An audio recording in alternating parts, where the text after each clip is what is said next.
কি অবস্থা সবার? আপনি একটা মেয়েরে ভালোবাসেন, পেয়ার করেন, মহব্বত করেন, অনেক দিন ধরে ভালোবাসেন, কিন্তু আপনার ফ্যামিলির কোনোভাবেই বলতে পারতেছেন না যে আপনি সেই মেয়েটার কি চান, সেই মেয়েটার বিয়ে করবেন। কিন্তু আপনার এই কষ্টটা বুঝছে আমাদের সবার পরিচিত শায়েখ কবিউর রহমান আজহারি। তিনি কি বুঝতে পেরেছেন যে আপনি একটা মেয়েকে ভালোবাসেন? অবশ্যই আপনি শায়েখকে একটা মেসেজ ড্রপ করে থ্যাংক ইউ বলবেন। সেই সাথে সাথে আপনি আপনার ফ্যামিলির মানুষজনকে জাগ্রত করে দেন যে আমি এই কুরবানির ঈদে নিজেকে কোরবানি দিয়ে দিতে চাই।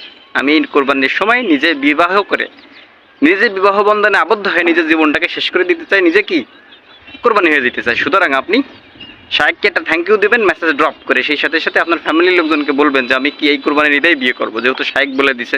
শায়েখের কথা আপনাকে শুনতেই হবে। আপনার গার্লফ্রেন্ডে ম্যানেজ করে যে বাবু চলো আমরা কি শায়েখের কথা মতন, শায়েখ তিনি বলেছেন যে আমাদেরকে কি গার্লফ্রেন্ড বয়ফ্রেন্ড থেকে আমরা কি হালাল সম্পর্কে যাইতে আমরা কি বিবাহে আবদ্ধ হব এবং কি বিবাহ করব, সুন্দর একটা জীবন যাপন করব। সুতরাং আপনি শায়েখের কথা মতন আপনার ফ্যামিলিকে একটা মেসেজ ড্রপ করেন যে আমরা বিবাহ করব, আমি তাকে প্রচণ্ড ভালোবাসি। আপনি যে লেভেলের হন না কেন, ফকিন্নি হন, চাকরিজীবী হন, বেকার হন, শায়েখ বলেছে আপনাকে কি মেসেজ ড্রপ করতেই হবে। সুতরাং আপনি কি মেসেজ ড্রপ করে দেন।